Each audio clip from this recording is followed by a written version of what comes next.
தேவனுடைய பரிசுத்த நாமத்துக்கு ஸ்தோத்திரம் உண்டாதாக. மீண்டும் உங்களை காணும்படி தேவன் தன்னுடைய மகா பெருக்கிற்காக ஆண்டவர் ஸ்தோத்திரம் செலுத்துகிறேன்.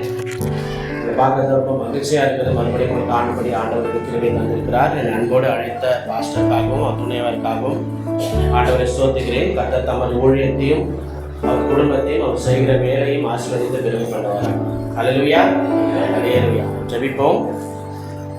பிரயோஜனமானவற்றை எங்களுக்கு போதித்து நாங்கள் நடக்க வேண்டிய வழிகளை எங்களை நடத்தி எங்கள் மேல் கண்களை வைத்து ஆலோசனை சொல்கிற எங்கள் அன்பின் பரலோக தகப்பனே, என் வாயின் வார்த்தைகளும் கேட்கிற உங்கள் இதயத்தின் தியானம் உங்கள் சமூகத்தின் பிரதியாக இருப்பதாக. அல்லேலூயா, அல்லேலூயா. இந்த நாளுக்குரிய செய்தியை ஆண்டவர் சமூகத்தில் நோக்கி பார்த்தபோது கர்த்தர் கொடுத்த வார்த்தை ஏசாயா தீர்க்கதரிசன புஸ்தகம் 58வது அதிகாரம் 14வது வசனம். ஏசாயா 58:14. கர்த்தரில் மனமகிழ்ச்சியாய் இருப்பாய். உயர்ந்த இடங்களில் உன்னை ஏறியிருக்கும்படி பண்ணி, உன் தகப்பனாகிய யாக்கோபுடைய சுதந்திரத்தால் உன்னை போஷிப்பேன். கர்த்தருடைய வாய் இதை சொல்லிற்று. இந்த வசனத்தில் ஒரு பகுதி ஆண்டவர் என்னோடு பேசினார். பூமியின் உயர்ந்த இடங்களில் உன்னை ஏறி இருக்கும்படி பண்ணி, யார் சொல்றாரா? கர்த்தருடைய வாயே இதை சொல்லிட்டு. இந்த வர்ஷிப் டைம்ல பிரதரோட சொன்னார் இல்லையா, ஆண்டவர் உங்களை உருவாக்குகிறார், அடுத்தது என்ன பண்ண போறாரு மெசேஜ்ல வரப்போகுது, உங்களை உயர்த்த போகிறார். அதுதான் இந்த வசனம் சொல்கிறது. முதல்ல உங்களை உருவாக்குகிறார், பின்பு உங்களை உயர்ந்த ஸ்தானத்திலே கொண்டு போய் ஏறி இருக்கும்படி பண்ண போகிறார். சரிங்களா? இது யார் சொல்றது? கர்த்தருடைய வாயே இதை சொல்லிட்டு. உங்களை காரியத்துல உங்க காரியம் உங்கள் வாழ்க்கையில் இருக்கிறது இல்லையா. இப்போ நீங்க ஒரு இடத்துல வேலை செய்யலாம், இல்லை பிஸ்னஸ் பண்ணலாம் இல்லையா. ஒரு பிஸ்னஸ் பண்ணும்போது ஆண்டவர் அங்கே ஒரு ஆசீர்வாதத்தை தரப்போகிறார். நீங்கள் ஒரு வேலை ஸ்தலத்தில் உங்களுக்கு ஆண்டவர் ப்ரொமோஷனை தரப்போகிறார். உங்கள் படிக்கிற காரியத்தில் ஆண்டவர் உங்களை ஆசீர்வதிக்க போகிறார். நீங்கள் எங்கே இருக்கிறீர்களோ அங்கே ஆண்டவர் உங்களை ஆசீர்வதித்து உயர்ந்த ஸ்தானத்திலே கொண்டு போய் வைக்க போவதாக ஆண்டவர் நமக்கு வாக்கு பண்ணியிருக்கிறார்.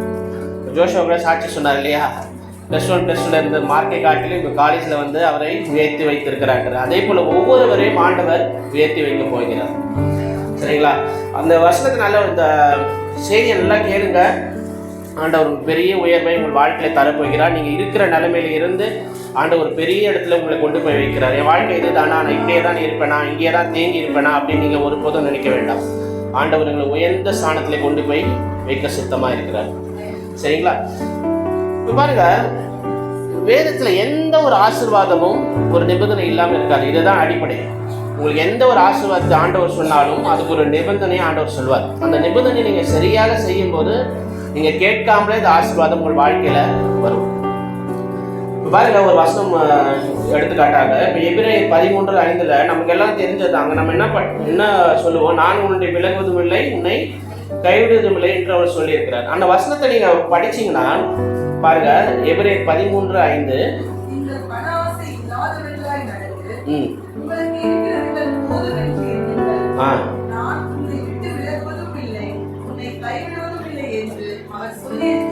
அப்ப பாருங்க, இந்த வசனத்தில் ஒரு ஆசீர்வாதம் தருகிறார் இல்லையா. நான் உன்னை விட்டு விலகுவதும் இல்லை, உன்னை கைவிடுவதும் என்று சொல்லும் போது நீங்கள் பண ஆசை இல்லாதவர்களாக நடந்து உங்களுக்கு இருக்கிறவங்களை போதும் என்று எண்ணுங்கள், அப்பொழுது நான் உங்களை விட்டு விலகுவதில்லை. அப்போ ஒரு ஆசீர்வாதத்தை ஆண்டவர் சொல்லும் போது அதுக்கான நிபந்தனையை ஆண்டவர் அந்த வசனத்திலே வைத்திருப்பார்.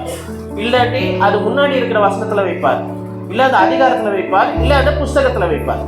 சரிங்களா? ஒரு நிபந்தனை இல்லாமல் எந்த ஒரு ஆசீர்வாதத்தையும் ஆண்டவர் இங்கே கொடுக்கறதில்லை. இப்போ இதை நம்ம இந்த வசனத்தை படித்தோம் இல்லை, ஏசாயா 58:14 பூமியின் உயர்ந்த இடங்களில் உன்னை ஏறி இருக்கும்படி பண்ணி சொல்லி நம்ம படித்தோம். இப்போ இதற்கான நிபந்தனை என்னன்னு பார்க்கும்போது அதுக்கு முன்னாடி வசனம், அதாவது 13ஆம் வசனத்தில் பாருங்க.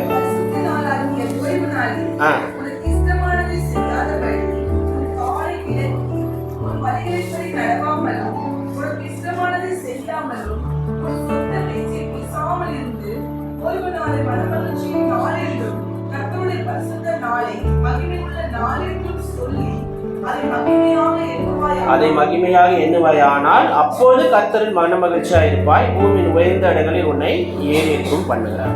இப்போ இங்கே ஆண்டவர் என்ன சொல்றாரு? ஓய்வு நாளை பரிசுத்தமாக நீங்கள் ஆசிரியங்க, இஷ்டமானது பேசாதீங்க, ஏன் இஷ்டமான செயல்களை செய்யாதீங்க. அப்படி இருக்கும்போது ஆண்டவர் உங்களை உயர்ந்த ஸ்தானத்திலே வைப்பார் என்று இங்கே ஒரு நிபந்தனையை ஆண்டவர் சொல்கிறார். இப்போ பாருங்க, வேதத்துல சில மனிதர்களை இப்ப நம்ம பார்க்க போயிடும். அவர்கள் எல்லாரையும் ஆண்டவர் உயர்ந்த ஸ்தானத்திலே கொண்டு போய் வைத்தார். இல்லையா? அவங்க வந்து இருந்த ஒரு காரியத்திலிருந்து அவங்க நினைச்சு கூட பார்க்காத ஒரு உயர்ந்த ஸ்தானத்தை ஆண்டவர் அவங்களுக்கு கொடுத்தார். அவங்க வாழ்க்கையில் இருந்த சில காரியங்கள் நம்ம பார்க்க போகிறோம். எதனால் ஆண்டவர் அவங்களை உயர்ந்த ஸ்தானத்திலே கொண்டு போய் வைத்தார்? அதே போல காரியம் நம்ம வாழ்க்கையில் இருக்கும்போது ஆண்டவர் நம்மளை உயர்ந்த ஸ்தானத்திலே கொண்டு போய் வைக்க போகிறார். சரியா? முதலாவது நம்ம பார்க்கலாம். முதலாவது நம்ம யோசேப்பை குறித்து பார்க்கலாம். இந்த யோசேப்பை குறித்து பார்க்கும்போது ஆண்டவர் எங்கிருந்து ஆரம்பிக்கிறார் பாருங்க. யோசேப்புடைய வாழ்க்கை எங்க ஆரம்பிக்குதுன்னா, ஆதியாகமம் 37:2 பார்க்கும்போது யோசேப்பு என்ன செய்து கொண்டிருந்தால் நம்ம பார்க்க முடியும்.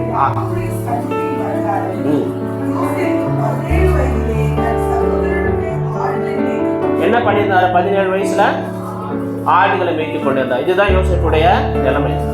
சரி, ஒரு ஆடுகளை மேய்த்து கொண்டிருந்த யோசேப்பை ஆண்டவர் கொண்டு போய் ஒரு நாட்டின் பிரதம மந்திரியாக உயர்த்தினார். அல்லேலூயா.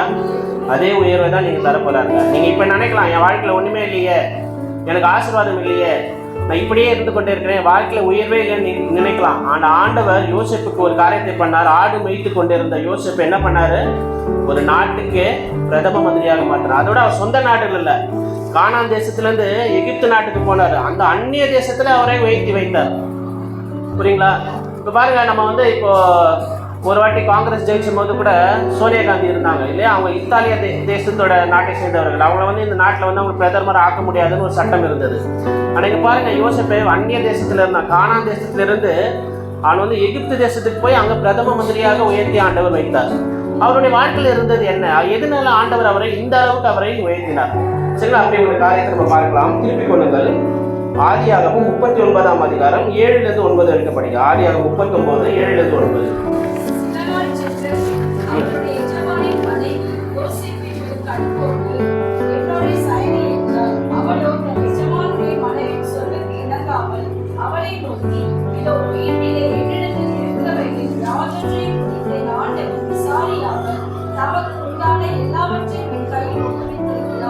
இந்த வீட்டிலே என்னில் பெரியவன் இல்லை.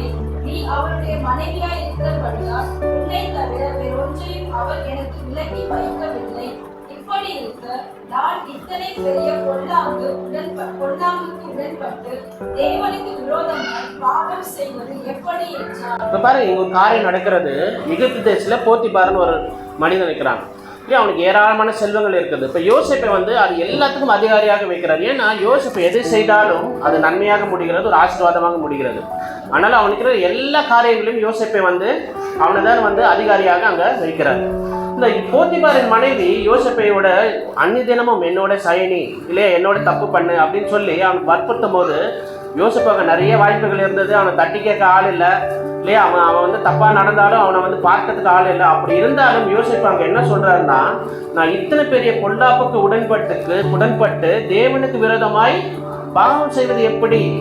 ஏன் யோசேப்பு பாருங்க, அந்த பரிசுத்தத்துக்கு அவ்வளவு முக்கியத்துவம் கொடுத்தாச்சு. ஏன் அவனுக்கு எல்லாமே இருந்தது.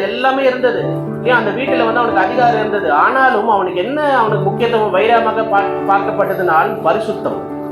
ஏன் தேவனுக்கு விரோதமாக நான் பொல்லாப்பு செய்து இல்லையா, தேவனுக்கு இத்தனை பெரிய பொல்லாப்புக்கு உடன்பட்டு தேவனுக்கு விரோதமாக நான் எப்படி பாவம் செய்வது என்று சொல்லி அதை தவிர்த்து கொண்டே இருந்தான். இந்த ஒரு காரியம் அவனோட வாழ்க்கையில் ஒரு பெரிய மாற்றத்தை கொண்டு வந்தது. நீங்கள் யோசேப்புடைய காரியம் வந்து 37ஆம் அதிகாரத்தில் ஆரம்பிக்கிறது இல்லையா? 37 அதிகாரத்தில் பார்க்கும்போது அவருக்கு நிறைய சொப்பனங்கள் வரும். அந்த சொப்பனத்துக்குரிய விளக்கங்களை அவன் கொடுத்து கொண்டே இருப்பான். 39 அதிகாரம் வரைக்கும் நம்ம பார்க்கலாம். இந்த 40வது அதிகாரத்தில் இப்படிப்பட்ட ஒரு காரியம், அதாவது 39ஆம் அதிகாரத்தில் இப்படிப்பட்ட ஒரு காரியம் நடக்கிறது இல்லையா? அவன் வந்து பரிசுத்தத்துக்கு முக்கியத்துவம் கொடுத்தான். இப்போ 40ஆம் அதிகாரத்தில் பார்க்கும்போது அவனுடைய சொப்பனத்துக்கு வந்து அவன் விளக்கம் கொடுக்கறதை காட்டிலும் அங்கே வந்து என்ன ஆகுனா 2 பேர் இல்லையா, பானபாத்திரக்காரன் சுயம்பாபி, அவர்களுடைய சொப்பனத்துக்கு அவன் விளக்கம் கொடுக்க ஆரம்பிச்சிடுவான் இல்லையா? அப்போ 38ஆம் அதிகாரம் வரைக்கும் அவனுடைய சொப்பனத்துக்கு அவன் விளக்கம் கொடுத்தான். இந்த 39ஆம் அதிகாரத்தில் வந்து பரிசுத்தத்துக்கு அவன் முக்கியத்துவம் கொடுத்தான். 40வது அதிகாரத்தில் மற்றவங்களுடைய சொப்பனத்துக்கு அவன் விளக்கம் கொடுக்க ஆரம்பிச்சிருவான். அந்த ஒரு சேஞ்ச், அந்த பரிசுத்தத்துக்கு முக்கியத்துவம் கொடுத்த உடனே அவனோட வாழ்க்கையில் ஒரு பெரிய மாற்றத்தை ஆண்டவர் அங்கே உண்டாக்கினார் இல்லையா? அப்போ பாருங்க, இந்த சம்பவத்துக்கு அப்புறம் இல்லையா 41ஆம் அதிகாரத்தில் பார்த்தீங்கன்னா பார்வோனுக்கு 2 சொப்பனம் வரும். அதுக்கு விளக்கம் கொடுக்க ஆரம்பிச்சிடுவான். என் வாழ்க்கை எப்படி மாறுது பாருங்க. எப்போ பரிசுத்தத்துக்கு அவன் முக்கியத்துவம் கொடுக்குறானோ அவனுடைய சொப்பனத்துக்கு அவன் விளக்கம் கொடுத்ததை காட்டிலும் மற்றவருக்கு சொப்பனத்துக்கும் அந்த விளக்கத்தை கொடுக்க ஆரம்பிச்சிட்டான். இப்போ நீங்கள் எப்போ நீங்கள் பரிசுத்தத்துக்கு நீங்கள் வந்து முக்கியத்துவம் கொடுக்குறீங்களோ ஆண்டவர் உங்களுடைய வாழ்க்கை குறித்த வெளிப்பாட்டை கொடுத்து கொண்டே இருப்பார். நீங்கள் பரிசுத்தத்துக்கு முக்கியத்துவம் கொடுக்கும் போது நீங்கள் வேதத்தை படிக்கும் போது ஆண்டவர் உங்களுக்கு ஒரு வெளிப்பாட்டை கொடுத்து கொண்டே இருப்பார். சரிங்களா? ஏன் வந்து ஆண்டவர் வந்து இந்த காரியத்தை பண்றாரு? இப்போ மல்கியா திருப்பிக் கொள்ளுங்கள். மல்கியா 2ஆம் அதிகாரம் 11ஆம் வசனம். மல்கியா 2:11.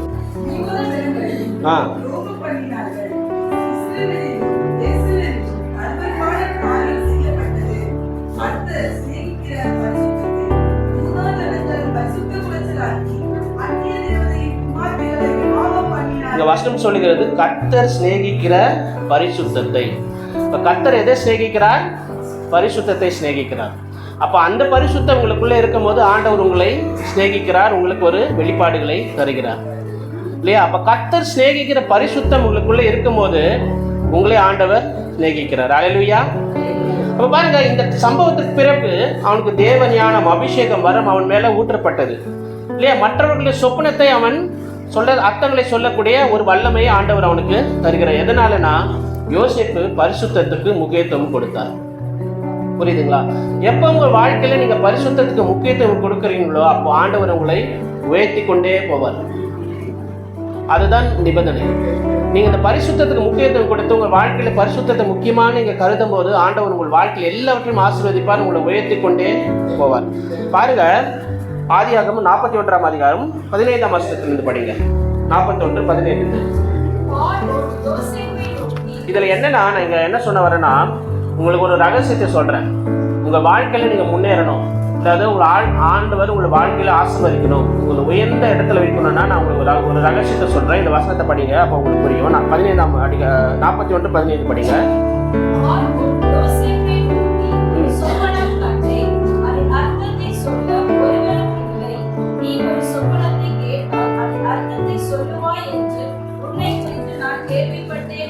பார்வன் சொல்றாரு இல்லையா, நீ வந்து சொப்பனத்துல அர்த்தத்தெல்லாம் சொல்வேன்னு உனக்கு கேள்விப்பட்டேன் இல்லையா அப்படின்னு சொல்றாரு. உடனே யோசேப்பு என்ன சொல்றாரு பாருங்க.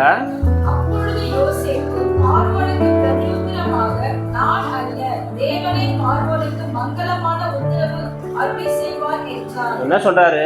நான் இல்ல ராஜாவே, தேவன் தான் அதை செய்வார் என்று மங்கள உத்தரவு சொல்றாரு. உங்க வாழ்க்கையில யாராவது உங்களை குறித்து பாராட்டுறாங்கன்னு வச்சுங்க. உங்கள் வேலை ஸ்தலத்தில் நீங்கள் இருக்கிற இடத்துல யாராவது உங்களை பாராட்டினார்களா, நீங்கள் என்ன சொல்லணும்? இது நான் இல்லை, ஆண்டவர் தான் இதை செய்தார் என்று நீங்கள் சொல்லணும். இந்த ஒரு காரியத்தை மட்டும் நீங்கள் தெளிவாக நீங்கள் உங்களால் தான் நடந்திருக்கும், உங்களுடைய திறமையால் நடந்திருக்கும், உங்களுடைய காரியத்தினால, உங்களுக்கு இருக்கிற அந்த அறிவினால அந்த காரியத்தை நீங்கள் செஞ்சுருப்பீங்க. இல்லை யாராவது உங்களை புகழும்போது நான் அல்ல, ஆண்டவருக்கு நீங்கள் உயர்த்தும் போது அந்த இடத்துல ஆண்டவர் நீங்கள் மேன்மைப்படுத்தும் போது ஆண்டவர் அங்கே உங்களை உயர்த்துவார்.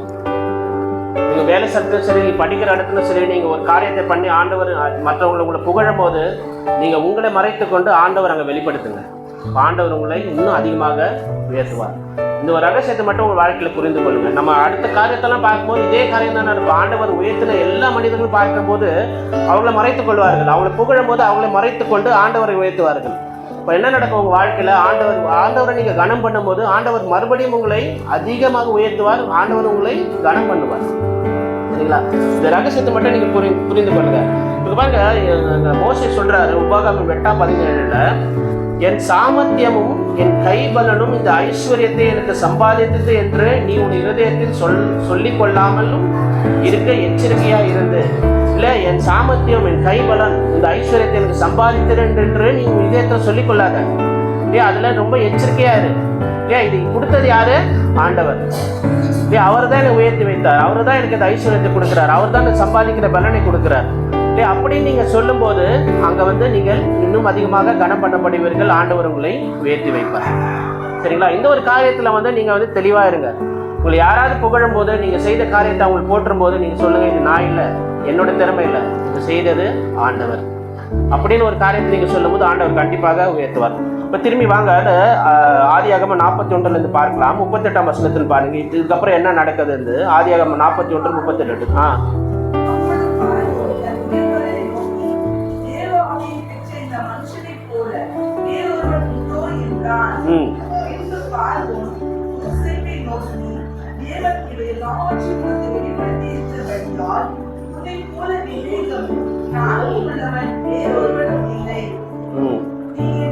எனக்கு அதிகாரியாய் இருப்பார். உன் வாக்கின்படியே என் ஜனங்கள் எல்லாம் அடங்கி நடக்கப்படுவார்கள். சிங்காசனத்தில் மாத்திரம் நீதியும் நான் பெரியவனாய் இருப்பேன். சிங்காசனத்தை மாத்திரம் தான் பெரியவனா இருக்க, எனக்கு அப்புறம் நீ தான் வந்து பெரியவன் என்று சொல்ற. 43 வருஷம் படிங்க. தன்னுடைய இரண்டாம் சுதந்திரத்தின் மேல் அவனை ஏற்றி தெத்தரித்து பணியுங்கள் என்று அவனுக்கு முன்பாக கூறுவித்து எகிப்து தேசம் முழுமைக்கும் அவனை அதிகாரியாக்கினார். தெண்டனிட்டு படியுங்கள் என்றால் முழங்கால் படியிட்டு படியுங்கள் அப்படின்னு சொல்லி எகிப்து தேசத்தில் எல்லாருக்கும் அவர் சொல்றார். பாருங்க, ஆண்டவர் அவர் எந்த அளவுக்கு உயர்த்தி வைத்தார் இல்லையா? ஒரு ஆடு மேய்த்து கொண்டிருந்த மனிதனை ஆண்டவர் அந்த தேசத்துக்கே அதிபதியாக மாற்றினார். ஏனால் அவருக்குள்ளே இருந்த பரிசுத்தத்துக்கு முக்கியத்துவம் நீங்கள் கொடுக்கும்போது ஆண்டவர் உங்கள் வாழ்க்கையை உயர்த்தி வைப்பார். எல்லா காரியத்திலும் நீங்கள் பரிசுத்தமாக வாழ பாருங்க. இந்த காரியத்தில் பரவாயில்ல, 10ல் நான் 9ல் வந்து நான் பரிசுத்தமான்றேன், இந்த ஒரு காரியத்தில் மட்டும் மிஸ் ஆகுது அப்படிலாம் இல்லை. 100% உங்கள் வாழ்க்கையில் பரிசுத்தத்துக்கு முக்கியத்துவம் கொடுங்க, ஆண்டவர் உங்களை உயர்ந்த ஸ்தானத்தில் வைப்பார். சரிங்களா? அடுத்த ஒரு மனிதனை பார்ப்போம். இவர் வந்து ஆடு மேய்த்து கொண்டு இருந்தார். ஆனால் அவருடைய சொந்த தேசத்திலே அவர் ராஜாவாக ஆண்டவர் அவரை உயர்த்தினார். சரிங்களா? அவர் நினைச்சு கூட பார்க்காத அளவுக்கு ஆண்டவர் அவரை உயர்த்தி வைத்தார். படிங்க. அடுத்ததுல நம்ம தாவீதை குறித்து பார்க்கலாம். சரிங்களா? 1 சாமுவேல் 16ஆம் அதிகாரம் 11ஆம் வசனம். 1 சாமுவேல் 16, 11.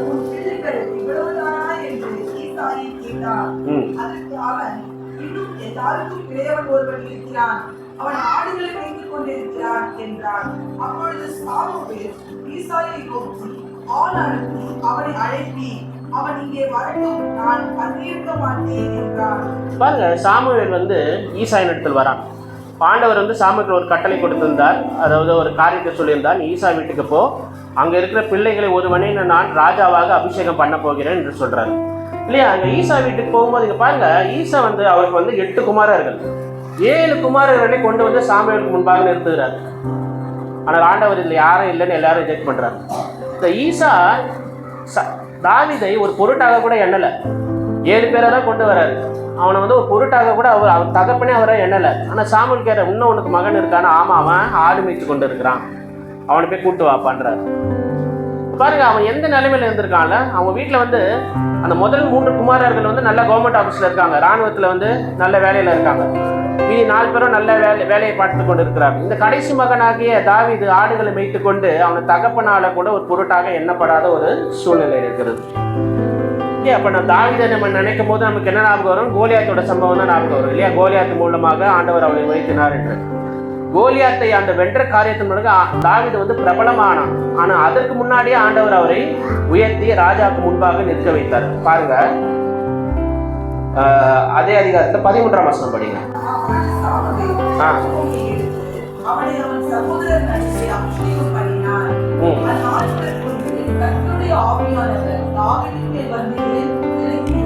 பாருங்க, கர்த்தருடைய ஆவியானவர் தாவீதின் மேல் வந்து இறங்கி இருந்தார். அப்போதே ஆண்டவர் அவரை அபிஷேகம் பண்ணினார். 14ஆம் வசனம் படிங்க. கர்த்தருடைய ஆவி சவுலை மேல் இறங்கினார்.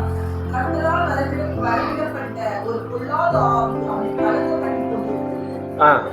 அப்பொழுது சவுலின் ஊழியக்காரர் அவனை நோக்கி, இதோ தேவனால் விடப்பட்ட ஒரு பொல்லாத ஆவி கலங்க பண்ணுகிறதே. ஒரு பொல்லாத ஆவி சவுலை வந்து கலங்கி பண்ணி கொண்டே இருந்தது இல்லையா? அவனை வந்து ரொம்ப வந்து துன்பப்படுத்தி கொண்டே இருந்தது. அப்ப பாருங்க, அதுக்கு ஒரு 16ஆம் வசனம் படிங்க.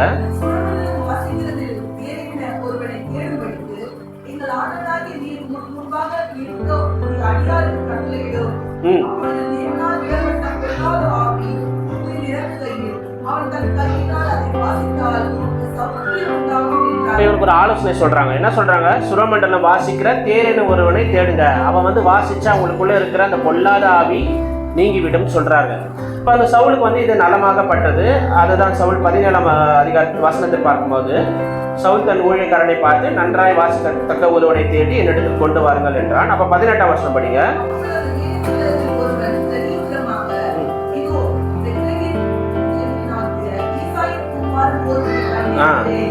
அவன்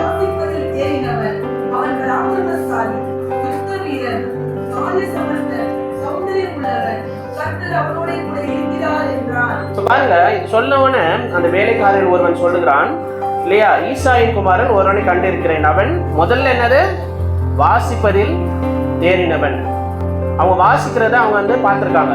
முதல்ல வந்து அவன் என்ன சொல்றாங்க? அவன் வாசிப்பதில் தேறினான். அடுத்தது அவன் பராக்கிரமசாலி, யுத்த வீரன், காரிய சம்பந்தன், சௌந்தரியம் உள்ளவன், கர்த்தர் அவனோட கூட இருக்கிறார். இப்போ 21 வசனம் பாருங்க. 21.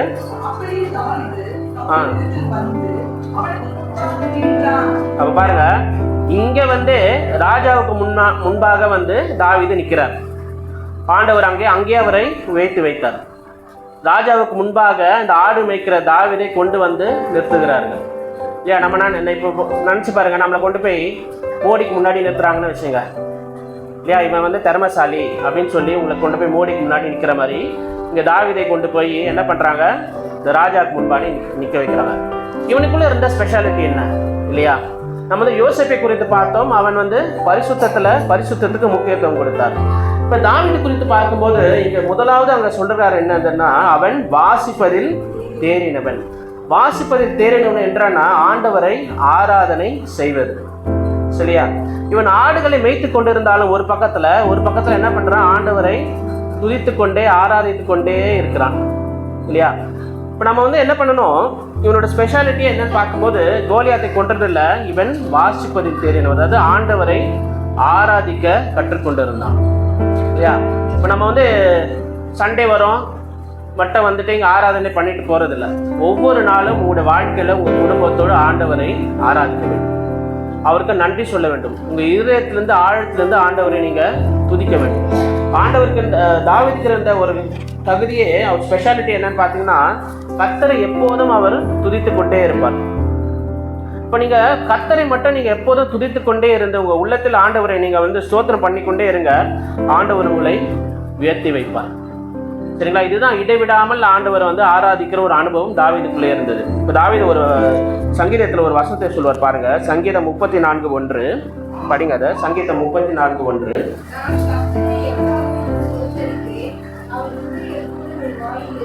நீங்க சொல்றாரு, எக்காலத்திலும் ஸ்தோத்தரிப்பேன், அவர் துதியின் வாயில் இருக்கும். இந்த சங்கீதம் 34 அந்த முன்னாடி அந்த பிராக்கெட்ல ஒரு போட்டிருக்க பாருங்க, அது படிங்க.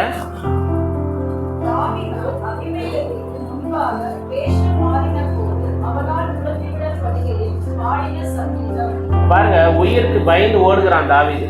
அபிமெலேக்கு முன்பாக துரித்து விடப்படும் பொழுது அப்போது பாடின சங்கீதம் என்னன்னா, கர்த்தரை நான் எக்காலத்திலும் ஸ்தோத்தரிப்பேன், அவர் துதி எப்போதும் என் வாயில் இருக்கும். நீங்க ஸ்தோத்திரமும் பண்ணணும், துதியும் பண்ணணும். ஸ்தோத்திரம் வேற, துதி வேற.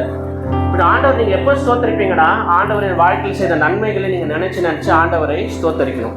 நான் வியாதியா இருந்தேன், ஆண்டவரின் வியாதியை மாற்றினான். கடன் பிரச்சனை இருந்தேன், கடனை மாற்றினார். இல்லையா? என் குடும்பத்தில் வந்து என் பிள்ளைக்கு கல்யாணம் நடக்காமல் இருந்தது, ஆண்டவரை நடத்தி வைத்தார். அப்படின்னு சொல்லி நீங்கள் ஆண்டவரை ஸ்தோத்தரிக்கணும். அதையும் செய்யணும். துதிக்கிறது என்னன்னா, ஆண்டவருடைய தன்மைகளை நீங்கள் சொல்லி துதிக்கணும். இல்லையா? யெகோவா ஜைரா, தேவன் நம்முடைய தேவைகளை சந்திப்பார். யெகோவா ரஃபா, சுகமளிக்கும் கர்த்தர், இதெல்லாம் ஆண்டவருடைய தன்மைகள். அதையும் நீங்கள் துதிக்கணும். இப்போ ஸ்தோத்திரம் வேற, துதி வேற. ஆனால் ரெண்டுத்தையும் நம்ம வந்து நம்மளுடைய வாழ்க்கையில் செய்யணும். சரிங்களா? இப்போ பாருங்க, இந்த நான் சொன்னேன் இல்லையா, ஆண்டவரை இடைவிடாமல் துதிப்பது தாவீதுக்கு இருந்த ஒரு பழக்கம். அவன் எப்போதும் ஆண்டவரை துதித்து கொண்டே இருந்தாலும் ஆண்டவர் அவரை தாவீதை உயர்ந்த ஸ்தானத்திலே கொண்டு போய் வைத்தார். பாருங்க, சாமுவேல் 18:10 படிங்க. 1 சாமுவேல் 18:10.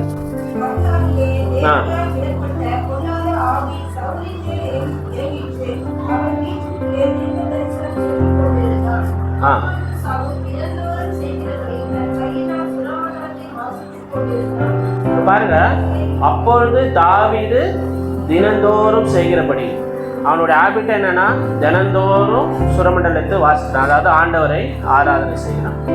இல்லையா? நம்ம சண்டே சபையில் ஆராதனை செய்கிறோம், அதோட நீங்கள் நிறுத்திடாதீங்க. உங்கள் வீட்டில், உங்கள் குடும்பத்தில் தினந்தோறும் ஆண்டவரை குடும்பமாக நன்றி சொல்லுங்க.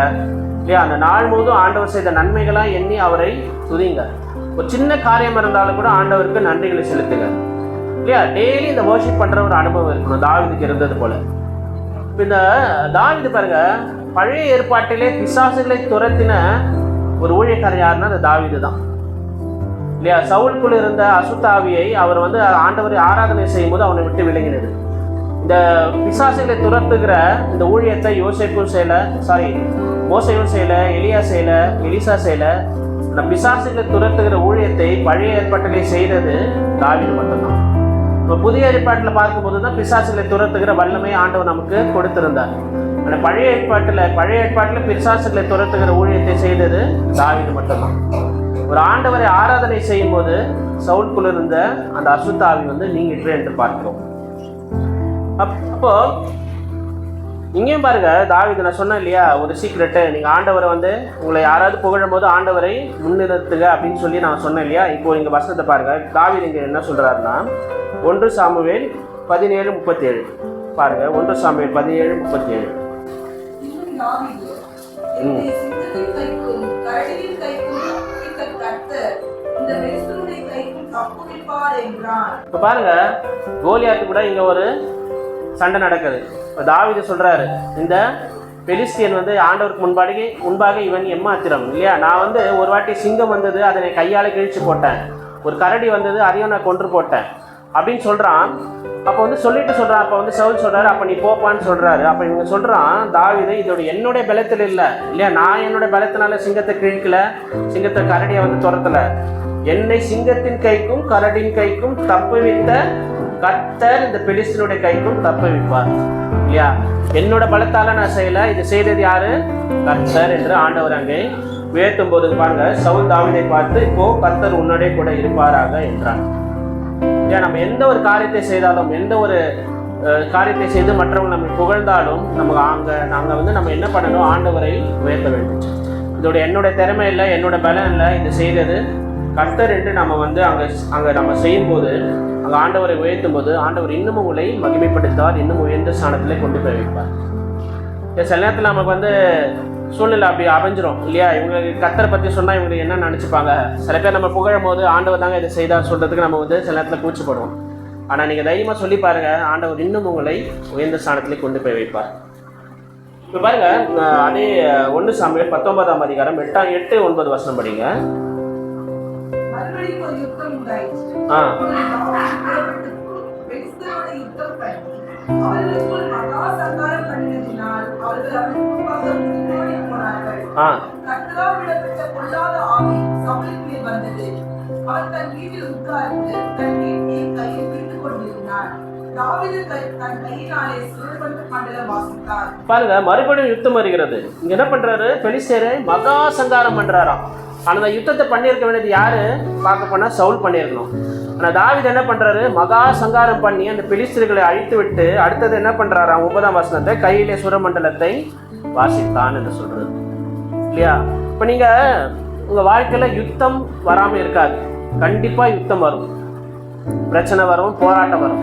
ஆனால் ஆண்டவரை நீங்கள் துதிக்கிற துதியில் நீங்கள் நிரம்பி இருக்கும் போது அந்த பெலிஸ்தர்களை நீங்கள் சங்காரம் பண்ணுவீர்கள். உங்களுக்கு விரோதமாக எழும்பும் எந்த ஆயுதமும் வாய்க்காம போகும். எப்போ நடக்கும்னா நீங்கள் ஆண்டவரை துதிக்கும் போது, மனதார ஆண்டவரை துதித்து அவரை ஸ்தோத்தரித்து உங்கள் காரியங்களை நடத்தும் போது உங்களுக்கு விரோதமாக வருகிற யுத்தம் எல்லாம் ஒன்றும் இல்லாமல் போகும். இப்போ தாவீது பார்த்தீங்களா, அங்கே பெலிஸ்தரை மகா சங்காரம் பண்ணினானா, ஒத்தரை கூட இல்லாமல் அழித்தான். அது அடுத்த வருஷத்தில் பார்க்கும்போது என்ன பண்றாரு? அவரை கையிலாலே சுரமண்டலத்தை எடுத்து ஆண்டவரை துதிக்க ஆரம்பிச்சிட்டார். இல்லை யுத்தம் பண்ணிட்டு வந்துட்டேன் எனக்கு டயர்டா இருக்கான்னு இல்லை, ஆண்டவரை துதிக்கிற ஒரு அனுபவத்தில் தாவீது எப்போதும் ஆண்டவரை துதித்து கொண்டே இருப்பார். அவர் வரும்போது அவருக்கு விரோதமாக வந்த எந்த ஆயுதமும் அவருக்கு வாய்க்காமல் போனது. ஒரு ஊழியக்காரர் இருந்தார், நல்ல தேவ மனிதர், ஆண்டவர் எப்போதும் துதிக்கிற ஒரு ஊழியக்காரர் இருந்தார். அவருக்கு வந்து ஒரு வாலிப பெண் இருந்தார். அவங்களுக்கு அவங்க மனைவி அவங்க குழந்தையா, அந்த சின்ன பெண் குழந்தையா இருக்கும்போது அவங்க வந்து இறந்துட்டாங்க. அவருக்கு ஒரே ஒரு வாலிப பெண் தான். அந்த மகளை அவர் ரொம்ப நேசித்தார் அந்த ஊழியக்காரர். ஒரு முறை என்ன ஆச்சுன்னா, அந்த பெண்ணுக்கு வந்து ஒரு ஆக்சிடென்ட் ஆகி அவங்க கோமா ஸ்டேஜுக்கு போயிட்டாங்க. இப்போ ஹாஸ்பிட்டலில் போய் அட்மிட் பண்ணாங்க, கோமா ஸ்டேஜில் இருந்தாங்க. இவருக்கு ரொம்ப தாங்க முடியாத துக்கம். ஏன்னா ஒரே மனைவியில் இருந்த ஒரே மகள், அவளையும் நான் ரொம்ப நேசித்தேன், இந்த வாலிப வயதில் போய் ஒரு ஆக்சிடென்ட் ஆகி கோமா ஸ்டேஜுக்கு போயிட்டாரே சொல்லிட்டு ரொம்ப துக்கமாக இருந்தார். அப்புறம் வீட்டுக்கும் ஹாஸ்பிட்டலுக்கும் போயிட்டு வருவார். இப்போ கொஞ்ச நாள் கழித்து அவங்க கோமாலேருந்து எழுந்தாங்க, நினைவு திரும்பி வந்துச்சு. அவங்க வந்து முதல்ல அவங்க தகப்பனை பார்க்குறாங்க. பார்த்துட்டு இவங்க யார் அப்படின்னு சொல்லி டாக்டர்கிட்ட கேட்குறாங்க. தகப்பனையே பார்த்து இது யாருன்னு சொல்லிட்டு கேட்டுட்டு திருப்பி மறுபடியும் கோமாக்குள்ளே போயிடுறாங்க. இவருக்கு ரொம்ப துக்கம் தாங்கவே முடியல. என் மகள் வந்து கோமாலேருந்து வந்துட்டு திரும்பி என்னை பார்த்துட்டு என்னை யாருன்னே எனக்கு அடையாளம் தெரியாமல் பட்டுட்டாளேன்னு சொல்லி அவருக்கு ரொம்ப துக்கமாயிடுச்சு, ரொம்ப வேதனைப்பட்டார். ஆண்டவர் வந்து துதிக்கல, ஆண்டவருக்கு யாருடைய ஜபம் பண்ணல. ஏன்னா இந்த காரியத்தினால அவர் மனம் ரொம்ப உடஞ்சி போனதுனால அவரால் ஒன்றும் பண்ண முடியாமல் அவர் இருந்தார். அப்புறம் அவர் வீட்டுக்கு போயிட்டு ஹாஸ்பிட்டல் கிளம்புறதுக்காக வீட்டிலேருந்து அவர் கிளம்பும்போது அவருக்கு ஒரு மெல்லிய சத்தம் கேட்குது, என்னை நீ துதிப்பாயா, என்னை மகிமைப்படுத்துவாயான்னு. அவர் எதுவுமே ரெஸ்பான்ஸே பண்ணல. வீட்டுக்கு கதவெல்லாம் மூடிட்டு நேராக பஸ் ஸ்டாப்புக்கு நடந்து வந்துட்டு இருக்காரு. மறுபடியும் அந்த சத்தம் கேட்குது, என்னை நீ துதிப்பாயா இல்லையா, என்னை நீ மகிமைப்படுத்துவையான்னு. என்னமே சொல்லலை. பஸ் ஏறினாரு, ஹாஸ்பிட்டல் வந்தார். ஹாஸ்பிட்டல் வந்தவுடனே திருப்பி அதே சத்தம் அவர் காதில் கேட்குது, என்னை நீ துதிக்க மாட்டாயா, என்னை மகிமைப்படுத்த மாட்டாயா. அப்போ இவர் ரொம்ப உடஞ்சி போயிட்டாராம். உடஞ்சி போயிட்டு திருப்பி கேட்டாராம், ஆண்டவரே நான் எதுக்கு உண்மை துதிக்கணும் இல்லையா, எனக்கு இருந்த ஒரே மகள் அவள் ஹாஸ்பிட்டலில் கிடக்கிறா, அதுக்காக உண்மை துதிக்கிறதா, கோமா ஸ்டேஜில் இருக்கா, அதுக்காக உண்மை துதிக்கிறதா, அவள் எழுந்து பார்த்து என்னை பார்த்து யாருன்னு கேட்குறா, அதுக்காக உண்மை துதிக்கிறதான்னு சொல்லி அவர் மறுபடியும் கேட்டார். அந்த குரல் ரொம்ப ஒரு ஏக்கத்தோடு திருப்பி அதே குரல் கேட்குது, ரொம்ப ஏக்கத்தோடு, என்னை துதிக்க மாட்டாயான்னு. இப்போ ரொம்ப உடஞ்சி போயிட்டு ஆண்டவரே உங்க துதிக்கிறேன் ஆண்டவரே, என் மகளுக்கு இந்த ஹாஸ்பிட்டலில் இந்த ஆட்சி நடந்தது, அதுக்காக துதிக்கிறேன் ஆண்டவரே, அவள் கோவா ஸ்டேஜுக்கு போனாலும் அதுக்காக துதிக்கிறேன் ஆண்டவரே அப்படின்னு சொல்லி ஆண்டவரை மனதார துதிக்க ஆரம்பித்தார். துதிக்க ஆரம்பிக்கும்போது அந்த இருந்த ரூமில் ஆண்டவருடைய பிரசனம் அப்படியே இறங்குச்சு. ஆண்டவரோட பிரசனம் இறங்கி அவள் மகள் எழுந்தா. கோமால இருந்தவங்க அப்பாவுக்கு அப்பாவே என்று சொல்லி அவளை சொன்னான்.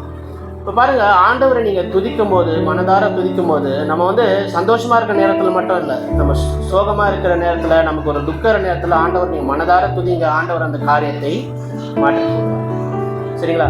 நீங்கள் எப்போவுமே துதிக்கிற ஒரு அனுபவத்திலே இருங்க. ஆண்டவரை ஞாயிற்றுக்கிழமை மட்டும் இல்லாமல் எப்போதும் ஆண்டவரை நீங்கள் துதிக்கும் போது, ஆண்டவரை நீங்கள் செய்த காரியங்கள் எல்லாவற்றையும் நீங்கள் சொல்லி நன்றி செய்யுங்க. நன்மையானாலும் தீமையானாலும் ஆண்டவர் எல்லாவற்றையும் நன்மையாக தான் மாற செய்வார் சரிங்களா. உங்களை உயர்ந்த ஸ்தானத்தில் வைக்க தான் ஆண்டவர் விரும்புகிறார். உங்களுக்கு வாழ்க்கை குறித்து ஒரு திட்டத்தை, தீர்மானத்தை ஆண்டவர் வைத்திருக்கிறார். அதனால் ஆண்டவரை இந்த பூமியில் நம்ம இருக்கிற வரைக்கும், உயிரோடு இருக்கிற வரைக்கும் ஆண்டவரை எப்போதும் துதிக்கிற ஒரு அனுபவத்திற்குள்ளே நீங்கள் இருங்க. சின்ன காரியம் ஆண்டவர் செய்தாலும் நீங்கள் துதிக்கும் போது ஆண்டவர் உங்களுக்கு பெரிய காரியங்களை உங்கள் வாழ்க்கையில் செய்வார். இப்போ தாவீது பாருங்கள், ஒரு வசனத்தை சொல்லுறாரு. சங்கீதம் 69 30 31 பாருங்க. சங்கீதம் 69 30 31 பாட்டினான்.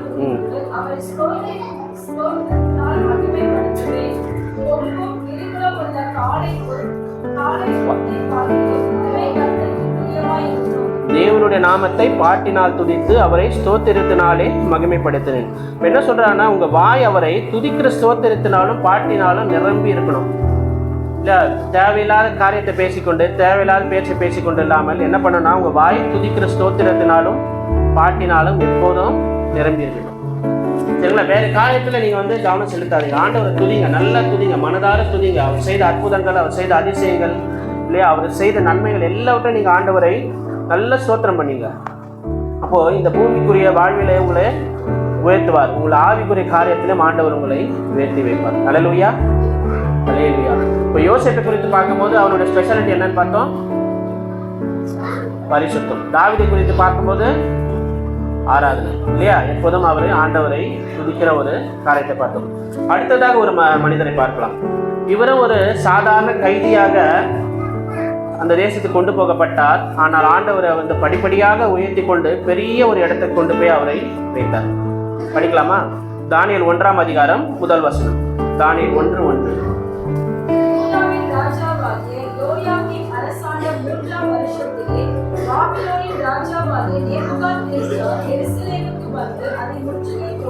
இங்க பாருங்க, பாபிலோனின் ராஜாவாகிய நேபுகாத்நேசார் யூதாவின் ராஜாவாகிய யோயாக்கீமை அரசாண்டு அதை முற்றுகை போட்டான். அப்ப என்ன பண்றாருன்னா, இந்த யூதாவில் இருக்கிற மக்களை எல்லாம் சிறையாக அவர் கொண்டு போகிறார் பாபிலோனுக்கு இல்லையா. 3ஆம் வசனம் பாருங்க.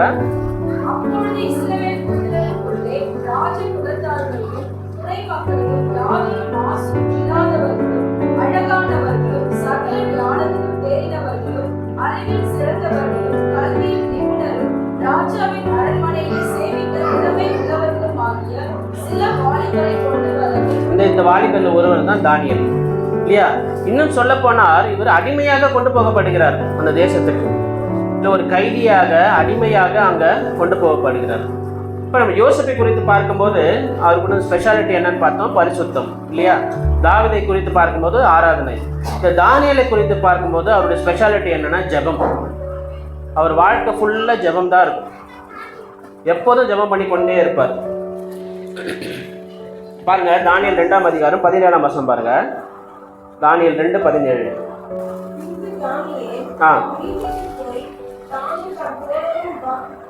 பாபிலோனின் மற்ற நாடுகளோடு கூட அழியாதபடிக்கு இந்த மறைப்பொருளின் பரலோகத்தின் தேவனை நோக்கி இரக்கம் கேட்பதற்காக அப்படின்னா என்னன்னா ஜெபம் இல்லையா? பரலோகத்தின் தேவனை நோக்கி இரக்கம் கேட்பதற்காக அனனியா, மிஷாவேல், அசரியா என்னும் தன்னுடைய தோழர்களுக்கு இந்த காரியத்தை அறிவித்தான்.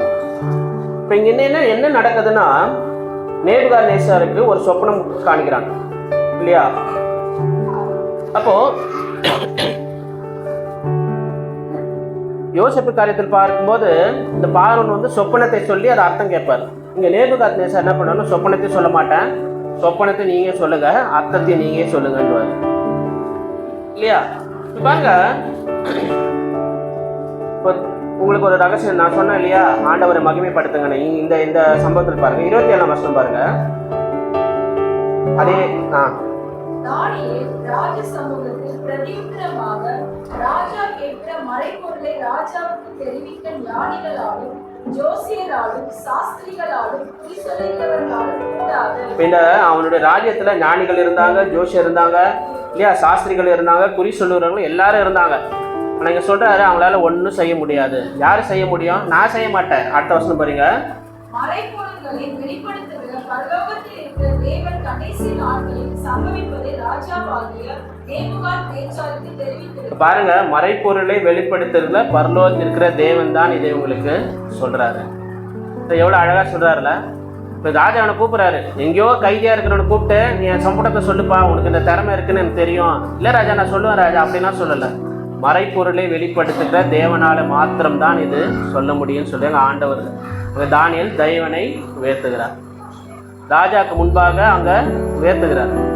பாருங்க, உங்கள் வாழ்க்கையில் நீங்கள் சொன்னபடி வாழ்க்கையில் உயரணும்னா எல்லா கட்டத்திலையும் ஆண்டவரை உயர்த்துங்க. உங்களை பாராட்டும் போது, உங்களை யாராவது உங்களை புகழும் போது ஆண்டவர் அங்கே நீங்கள் உயர்த்தும் போது ஆண்டவர் இன்னும் உங்களை உயர்த்துவார். என்ன நடக்குது பாருங்க, இந்த சம்பவத்தில் நான் விவரிக்க முடியல, எனக்கு மணி ஆயிடுச்சு. அங்கே என்ன நடக்குது பாருங்க. அப்போ இவர் அந்த மலைப்பொருளை வந்து வெளிப்படுத்துகிறார். இல்லையா? ஆண்டவரோட ஜெபம் பண்ணுறாரு, ஆண்டவர் அவருக்கு அந்த மறைப்பொருளை சொல்கிறாரு, ஒரு உயர்த்துகிறார். இப்போ கைதியாய் வந்த தானியேல் என்ன வரார் பாருங்க. தானியேல் 2ஆம் அதிகாரம் 46 படிங்க. யாருக்கு முன்பாக முழுங்குப்புற விழுகிறாரு? தானியேலுக்கு முன்பாக முழுங்குப்புற விழுகிறாராம். யாரு? ஒரு கைதிக்கு முன்பாக ஒரு ராஜா என்ன பண்றாரு? முகங்குப்புற விழுந்து அப்புறம் பாருங்க,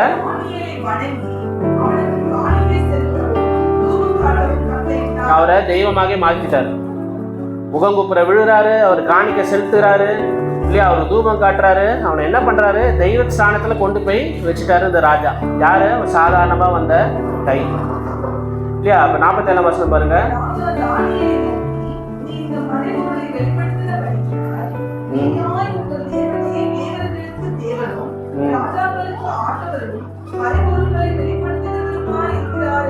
பாருங்க, தானியேல் தேவனை உயர்த்தினாரு. இப்ப ராஜாவே சொல்றாரு, உங்கள் தேவன் தான் தேவர்களுக்கெல்லாம் தேவனும் ராஜாக்களுக்கு ஆண்டவரும் மறைப்பொருளை வெளிப்படுத்துவருமா இருக்கிறார் என்றான். இப்ப பாருங்க 42ஆம் வசனம் பாருங்க.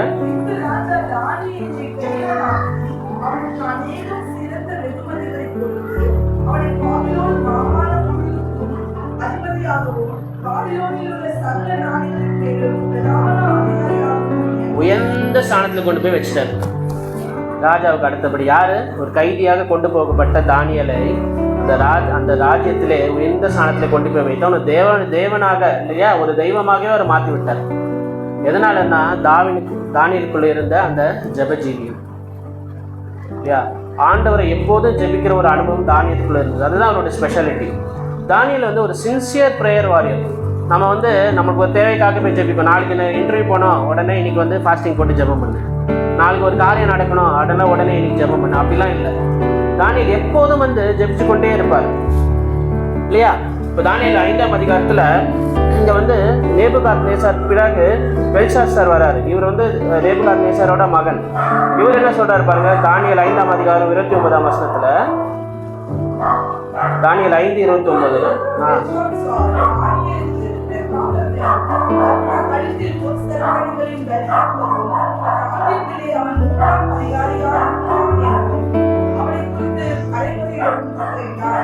இந்த அடுத்த ராஜா வராரு. இவனும் என்ன பண்றாரு? தானியேலை உயர்ந்த ஸ்தானத்துல கொண்டு போய் வைக்கிறார் இல்லையா? ஒரு ராஜா போயிட்டு இன்னொரு ராஜா வரும்போது அவனுக்கு வந்து மதிப்பு இல்லாம போகலாம். ஆனால் அங்கேயும் இல்லை இல்லையா, இப்போ ஒரு சீஃப் மினிஸ்டர் போயிட்டு இன்னொரு சீஃப் மினிஸ்டர் வரும்போது பழைய ஆளுங்களாம் மதிக்க மாட்டாங்க. ஆனால் பாருங்கள், இவரும் என்ன பண்ணுறாரு, தானியேலை கொண்டு போய் உயர்ந்த ஸ்தானத்தில் வைக்கிறாரு. அடுத்தது பாருங்கள், தானியேலுக்கு இருந்தது ஒரு கன்சிஸ்டன்ட் ப்ரேயர் லைஃப் இல்லையா, நேரம் கிடைச்சால்தான் ஜெபிப்பேன் அப்படின்னு இல்லை. அவர் அந்த ஒரு கமிட்மெண்ட் இருந்தது இல்லையா, அது கண்டிப்பாக நான் ஜெபிப்பேன், ஒரு நாளைக்கு 3 வேளையும் ஜெபிப்பேன் என்ற ஒரு கமிட்மெண்ட் அவருக்குள்ளே இருந்தது. அவர் பாருங்கள், ராஜாவுக்கு அடுத்த ஸ்தானத்தில் இருக்கிற அவருக்கு எவ்வளோ வேலை இருந்திருக்கும் இல்லையா, எவ்வளோ பொறுப்புகள் இருக்கும், எவ்வளோ கடமைகள் இருக்கும். ஆனால் அதெல்லாம் அவர் தள்ளி வச்சுட்டு எதுக்கு முக்கியத்துவம் கொடுத்தாரு, ஜெபத்துக்கு முக்கியம் கொடுத்தாரு. ஒரு வசனம் படிங்க, தானியேல் 6ஆம் அதிகாரம் 10ஆம் வசனத்தில்.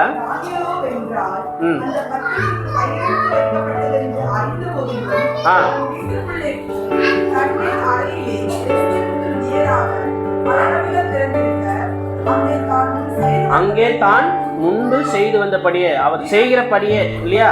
படிங்க.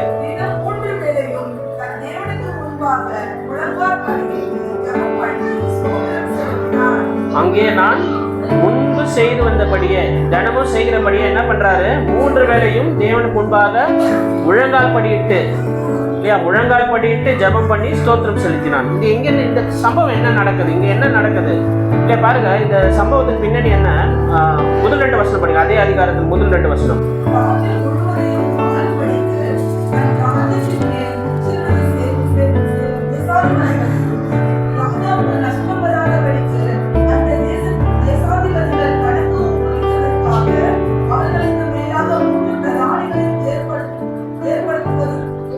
தரியூர் நலம் என்று கண்டது, இவர்களில் தாரியின் ஒருவனார்.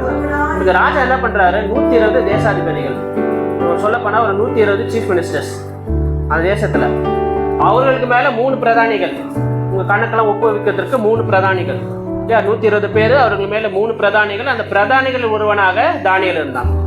சரிங்களா, பாருங்க எந்த இடத்துல இருந்திருக்காரு தானியேல். அப்ப 3ஆம் வசனம் படிங்க.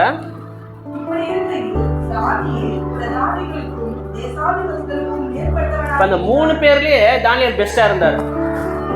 120 பேர், 120 பேர்ல 3 பேர், இந்த 3 பேர்ல பெஸ்டா இருந்தது தானியேல். ஏன்னா ராஜா எல்லாத்தையும் தானியேல் கிட்டதான் கேட்பார், ஏன்னா அவனுக்குள்ள ஒரு விசேஷத்த ஆவி இருந்தது. படிங்க அந்த 3ஆம் வசனம்.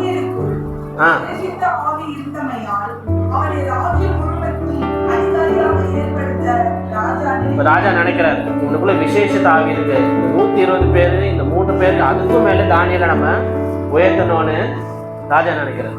இந்த காரியம் நடக்கும்போது இந்த 120 பேரும் மற்றும் அவன் மேல இருந்த 2 பேரும் இது பிடிக்கல. இல்ல, அந்நிய தேசத்துல இருந்து ஒருவன் நம்மளை அரசாளுகிறதா, நம்ம மேல ராஜாவாக இருக்கிறதா, நம்மள அதிபதியாக இருக்கிறதான்னு சொல்லி அந்த 122 பேரும் தானியேலுக்கு விரோதமாக நிற்கிறாங்க. இப்போ ஒரு மனிதனுக்கு விரோதமாக 122 பேர் நிற்கிறாங்க. அதுவும் அவர்கள் சாதாரண ஆளுகளை, ஞானத்தில் சிறந்தவர்கள் இல்லையா. ராஜா ஒரு அதிகாரியாக வைக்கிறாருன்னா அவங்க எப்படிப்பட்ட ஞானம் இருக்கணும், திறமை இருக்கணும் இல்லையா. அப்ப பாருங்க 4ஆம் அதிகாரம் 4ஆம் வசனத்துல,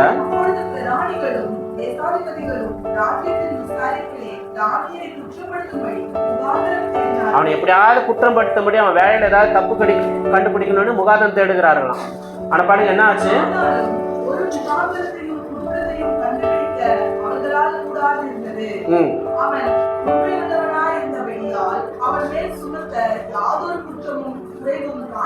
என்னென்னமோ பண்ணி பாக்குறாங்க, எப்படியாவது அவனை குற்றப்படுத்தி ராஜாவுக்கு முன்னாடி நிக்க வைக்கணும்னு. ஆனா ஒண்ணுமே அவங்களால பண்ண முடியல இல்லையா. இப்ப பாக்குறாங்க, இவன் வேலை விஷயத்துல கரெக்டா இருக்கிறான், அவன் செய்யற எல்லா காரியத்திலும் உண்மையா இருக்கிறான், இவன் என்ன பண்றது. இப்ப யோசிக்கிறாங்க, இவங்கிட்ட ஒரு பழக்கம்னா 3 வேளையும் பழக்கணிகளை தெரிந்து வச்சு ஜபம் பண்றான். அந்த விஷயத்துல இவங்கள மாட்டி எவ்வளவு தந்திரமா பண்றாங்க பாருங்க இல்லையா. எவ்வளோ அவங்க உலக ஞானத்தில் இருந்தால் எப்படி ஒரு தந்திரமாக ஒரு மனிதனை மாற்றி வைக்க வேண்டியும், எதில் அவனை மாற்றி விட இல்லைல்ல, ராஜா கிட்ட மாற்றி விட வேண்டலாம் என்று பார்க்குறாரு. 5ஆம் வசனம் படிங்க.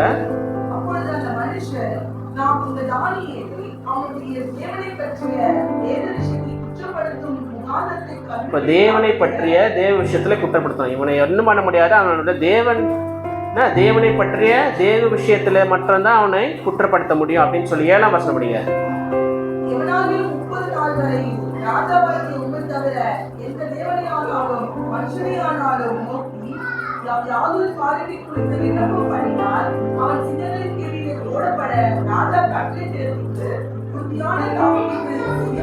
பாருங்க, தந்திரமா ஒரு வேலை பண்றாங்க இல்லையா. இருங்க, 30 நாள் வரைக்கும் ராஜா உண்மை தவிர எந்த தேவர்களையும் வணங்கக்கூடாது, எந்த மனுஷர்களையும் வணங்கக்கூடாதுன்னு சொல்லி ஒரு கட்டளையே ராஜா கிட்ட இருந்து பிறப்பிக்கப்பட்டு தானியேலுக்கு விரோதமாக அங்க செய்யறாங்க இல்லையா.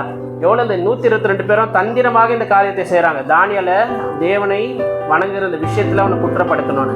இப்போ 10ஆம் வசனம் பாருங்க. இந்த காரியம் வந்து ராஜா வந்து முத்திரையிட்டாரு. 10ஆம் வசனம் நம்ம முடிச்சு படித்தோம் இல்லையா? 10ஆம் வசனம் படிங்க. தானியேலோ என்றால் அந்த கட்டில் கையெழுத்து வைக்கப்பட்டது என்று அறிந்து கொண்டு தன் வீட்டுக்குள்ளே போய் கட்டில் அருகிலே எஸ்தருக்கு நேராக பல வழிகள் திறந்திருக்க அங்கே தான் செய்து வந்தபடியே தினம் 3 வேளையும் தன் தேவனுக்கு முன்பாக உழவார் பண்ணிட்டு ஜெபம் பண்ணி ஸ்தோத்திரம் செலுத்தினார். ராஜா இந்த கட்டளை போட்டு இருந்தாலும் தானியேல் என்ன பண்றாராம், அவர் வீட்டுக்குள்ள போய் பல கண்ணிகள் திறந்து ஜன்னலை திறந்து. ஏன் நம்ம வீட்டுக்குள்ள போயிட்டு ஜன்னலை மூடி கதவை சாத்திட்டு ஜபம் பண்ணியிருக்கலாம் இல்லையா? யாருக்கும் தெரிஞ்சிருக்காரு. இவரும் ஜபம் பண்ணியிருப்பார், முடிச்சிருப்பார். இல்லைங்க, என்னோட கமிட்மெண்ட்டு. ஏன்னா ஆண்டவர் வந்து சாலமன் சொல்லியிருந்த வசனம் இல்லையா, இங்கே எருசலேமை நோக்கி நீங்கள் வந்து ஜபம் பண்ணும்போது உங்கள் சிறை இருப்பை திறப்புவேன் என்று சொல்லியிருந்தார். அதனால் பல கண்ணிகளை திறந்து இன்னும் பண்ணபடியே அவர் ஜபிச்சார். அவங்களும் பார்க்குறாங்க. இருந்தாலும் அவருக்குள்ள இந்த கமிட்மெண்ட்டை, அவர் ஜப ஜீவியத்தை அவர் விடலை. ராஜா சொன்னாலும் நான் ஜபிப்பேன்னு சொல்லி அங்கே போய் நிற்கிறாரு. இல்லை, அவருக்குள்ள இந்த கமிட்மெண்ட்டை பாருங்கள், அவருக்குள்ள இந்த ஜப வாழ்க்கையை பாருங்கள். அதுக்கப்புறம் நடந்த காரியங்கள் அவங்களுக்கு தெரியும் இல்லையா? சிங்க கேபியில் போடுவாங்க, சிங்கம் அங்கே வாயை ஆண்டவர் கட்டுவார். அதுக்கப்புறம் என்ன ஆகும், இந்த 122 பேரையும் உங்களுக்கு குடும்பத்தோட ஆண்டவர் ராஜா வந்து அந்த சிங்க கேபியில் உங்களுக்கு தள்ளுவார். அவங்க எல்லாம் வந்து அழிஞ்சு போடுவாங்க. பாருங்க, நீங்கள் ஆண்டவருக்கு வைராகம் காட்டும் போது, நான் ஜெபத்தில் உறுதியாக தத்திருப்பேன் நீங்கள் நிற்கும் போது ஆண்டவர் உங்களை உயர்த்துவார் இல்லையா? இப்போ இந்த தானியேலுக்குள்ள இருந்த ஒரு ஸ்பெஷாலிட்டி என்னன்னா ஜெபம். என்ன நடந்தாலும் நான் ஜெபம் பண்ணுவேன் இல்லையா? நான் வந்து கன்சிஸ்டண்ட்டாக ஜெபம் பண்ணுவேன். ஒரு நாள் பண்ணிவிட்டு ஒரு நாள் பண்ணாமல் இருக்கேன் அப்படின்னா இல்லை. 3 வேலையை ஜெபிக்கணுமா, 3 வேலையும் நான் ஜெபிப்பேன். நான் எவ்வளோ பெரிய உத்தியோகத்தில் இருந்தாலும் எனக்கு எவ்வளோ பொறுப்புகிறானோ அந்த ஜெப வேலையில் வரும்போது நான் ஜெபிப்பேன் என்பதில் தானியேல் வந்து ரொம்ப ஒரு கமிட்மெண்ட்டோட இல்லையா, ஒரு வந்து கன்சிஸ்டண்ட்டோட அவர் இருந்தார். அது ஆண்டவர் வந்து அவரை உயர்த்தி வைத்தார். உலக மக்கள் உங்களுக்கு விரோதமாக என்ன வேணால் செய்யலாம். உங்களை அழிக்கணும்னு பார்க்கலாம் இல்லையா, அவங்களை தள்ளி விடணும்னு பார்க்கலாம், உங்களை முழிச்சு கட்டணும்னு பார்க்கலாம். ஆனால் அதற்கு மேலாக ஆண்டவர் நம்மளோட கூட இருக்கிறார். அல்லேலூயா. ஆனால் நீங்கள் எதை குறித்தும் நீங்கள் கவலைப்பட தேவை. முதலாவது பார்த்தோம் யோசேப்புக்குள்ள இருந்த ஸ்பெஷாலிட்டி என்னது? பரிசுத்தம் இல்லையா? தாவீது ஆராதனை செய்கிறவங்க இருந்தார், தானியேல் ஜபம் பண்ணுகிறதா இருந்தார் இல்லையா? இந்த 3 காரியங்கள் வாழ்க்கையில் இருக்கும்போது நான் சொல்கிறேன், ஆண்டவர் உங்களை உயர்ந்த ஸ்தானத்தில் கொண்டு போய் ஆண்டவர் வைப்பார். இதெல்லாம் அவங்களுக்குள்ள இருந்தது ஒரு தனித்தனி காரியம் தான் இருந்தது. ஆனால் 3 உங்களுக்குள்ளே இருக்கும்போது நீங்கள் நினச்சி பாருங்கள், ஆண்டவர் எப்படிப்பட்ட ஒரு உயர்வை உங்களுக்கு கொண்டு வரும். கடைசியாக ஒரு மனிதரை பார்த்து நம்ம முடிக்கலாம். நம்ம இயேசு கிறிஸ்து நம்ம பார்க்கலாம், அது பார்த்து நம்ம முடிக்கலாம். பிலிப்பியர் 2ஆம் அதிகாரம் 5-11 வரைக்கும் படிங்க. பிலிப்பியர் 2, 5-11. கிறிஸ்து இயேசுவிலிருந்த சிந்தை உங்களுக்கு இருக்க கடவுள். அவர் தேவனுடைய ரூபமாய் இருந்தும் தேவனுக்கு சமமாய் இருப்பதை கொள்ளையாடின பொருளாக எண்ணாமல் தம்மை தாமே வெறுமையாக்கி அடிமை ரூபமெடுத்து மனுஷர் சாயலானார். அவர் மனுஷ ரூபமாய் காணப்பட்டு மரண பரியந்தம், அதாவது சிலுவை மரண பரியந்தம் கீழ்ப்படிந்தவராகி தம்மை தாமே தாழ்த்தினார். பாருங்க, இயேசு கிறிஸ்து தேவனுடைய ரூபமாக இருந்து தேவனுக்கு சமமாக இருந்ததை அவர் கொள்ளையாடி பொருளாக எண்ணாமல், அதாவது பரலோகத்தில் இயேசு கிறிஸ்துவை தொழுது கொள்ள கோடான கோடி தூதர்கள் இருந்தார்கள். கோடான கோடி தூதர்கள் வந்து அவருக்கு சேவை செய்ய இருந்தார்கள் இல்லையா? அவர் வந்து தேவனுக்கு சமமாக இருந்தார். ஆனாலும் அவர் என்ன பண்ணாராம், தம்மை வெறுமையாக்கி அடிமை ரூபம் எடுத்து மனுஷ சாயனானார் இல்லையா? அவர் மனுஷ ரூபமாய் காணப்பட்டு 8ஆம் வசனம், மரண பரியந்தம், அதாவது சிலுவையின் மரண பரியந்தமும் கீழ்ப்படிந்தவராகி தம்மை தாழ்த்தினார். இயேசு கிறிஸ்துக்கு இருந்த ஒரு சுபாவம் என்னன்னா தாழ்மை இல்லையா? மரண பரியந்தம், அதாவது சிலுவைக்கு போற வரைக்கும் தன்னை தாழ்த்தினார். சீஷருடைய கால்களை இயேசு கிறிஸ்து கழுவினார். யாரு? ராஜாதி ராஜா இல்லையா? பரலோகத்தில் அவர் சேவை செய்ய கோடான கோடி தூதர்கள் இருந்தாலும் அவரை தாழ்த்தி சீஷருடைய கால்களை அவர் கழுவி அவர் தாழ்மையை அவர் வெளிப்படுத்தினார். இயேசு கிறிஸ்து அந்த தாழ்மையில இருந்தாருங்க. அதுக்கப்புறம் அதனால என்ன ஆச்சு பாருங்க, 9ஆம் வசனம், ஆதலால் தேவன் எல்லாவற்றிற்கும் மேலாக அவரை உயர்த்தி இயேசுவின் நாமத்தில் வானோர் பூதலத்தோர் பூமியின் கீழானவருடைய முழங்கால்கள் யாவும் முடங்கும்படிக்கும் பிதாவாகிய தேவனுக்கு மகிமையாக இயேசு கிறிஸ்து கர்த்தர் என்று நாவுகள் யாவும் அறிக்கை பண்ணப்படிக்கும் எல்லா நாமத்திற்கும் மேலான நாமத்தில் அவருக்கு தந்தது. பாருங்க, எல்லாத்துக்கும் மேலாக அவர் பிதா இயேசு கிறிஸ்துவை உயர்த்தி வைத்தார். எல்லா மனிதனுடைய முழங்காலுக்கும் அவர் முன்பாக முடங்க வேண்டும். ஏன்னா இயேசு கிறிஸ்துக்கு இருந்த அந்த தாழ்மை, சிலுவையின் மரண பரியந்தம் அவர் தன்னை தானே தாழ்த்தினார் இல்லையா? அவருக்கு எவ்வளோ மேன்மை இருந்தாலும் எல்லாற்றையும் உதறி தள்ளிவிட்டு சிலுவை வரைக்கும் தன்னை தாழ்த்தினார் என்று இங்கே வசனம் சொல்கிறார். அந்த தாழ்மையின் ஒரு வெளிப்பாடு தான் சீஷனுடைய கால்களை சிலுவைக்கு முன்பதாக அவர் என்ன பண்ணுறாரு, கழுவுகிறார். இல்லையா? இப்போ இந்த தாழ்மை இருக்கும்போது நமக்கு என்ன நடக்கும்? நீதிமொழிகள் 22:4 படிங்க. நீதிமொழிகள் 22:4.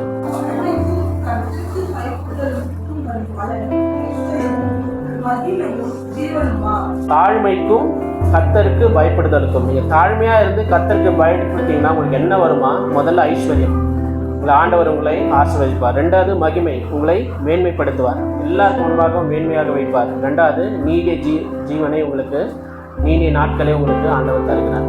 இப்போ தாழ்மைக்கும் கர்த்தருக்கு பயப்படுகிற பயம் உங்கள் வாழ்க்கையில் இருக்கும்போது உங்களுக்கு ஐஸ்வர்யம் இருக்கும், மகிமை இருக்கும், நீடித்த வாழ்வு இருக்கும். அல்லேலூயா. கடைபிடிக்கலாமா நம்ம இதை? 3 வசனம் படிங்க. நீங்க 6ஆம் அதிகாரம் 8ஆம் வசனம்.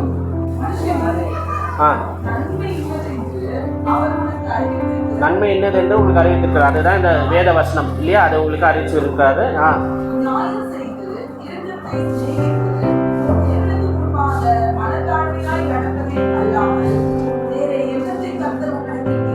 வேற என்னத்தை ஆண்டவர் கேட்கிறாரு இல்லையா? நன்மை என்னது என்று உங்களுக்கு அறிவித்திருக்கிறார். இந்த வேத புஸ்தகம் தான் நன்மை. நியாயம் செய், இரக்கத்தை சிநேகித்து உன் தேவனுக்கு முன்பாக மனத்தாழ்மையாய் நடப்பதே. தேவனுக்கு முன்பாக நீங்கள் மனத்தாழ்மையாக நடப்பது தான் ஆண்டவர் உங்கள்கிட்ட இருந்து எதிர்பார்க்கிற ஒரு காரியமாக இருக்கிறது. கடைசியாக ஒரு வசனத்தை படித்து நம்ம முடிக்கலாம். யாக்கோபு 4ஆம் அதிகாரம் 10வது வசனம். யாக்கோபு 4:10.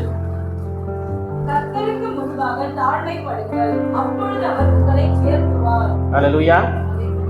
நீங்கள் உயரணும்னா கர்த்தருக்கு முன்பாக தாழ்மைப்படுங்க. அவர் சொல்கிற எல்லாத்துக்கும் நீங்கள் கீழ்ப்படிங்க. அப்போ ஆண்டவர் உங்களை உயர்ந்த ஸ்தானத்திலே கொண்டு போய் வைப்பார். அவர் உங்களை உருவாக்குவார். எப்படி உருவாக்குனா, நீங்கள் பரிசுத்தமாக வாழ உங்களை உருவாக்குவார். நீங்கள் அவரை துதிக்க உருவாக்குவார். நீங்கள் அவர்கிட்ட ஜெபம் பண்ண உங்களை உருவாக்குவார். தாழ்மையாக வாழ உருவாக்கி என்ன பண்ணுவார்? உங்களை உயர்ந்த ஸ்தானத்திலே கொண்டு போய் ஆண்டவர் வைப்பார். அந்த வார்த்தைகளை, இந்த செய்திகளை மறுபடியும் கேளுங்க. நான் அடுத்த முறை வரும்போது நீங்கள் எல்லாம் சாட்சி சொல்ல போகிறீங்க, ஆண்டவர் என்னை உயர்ந்த ஸ்தானத்தை கொண்டு போய் வைத்தார். சரிங்களா?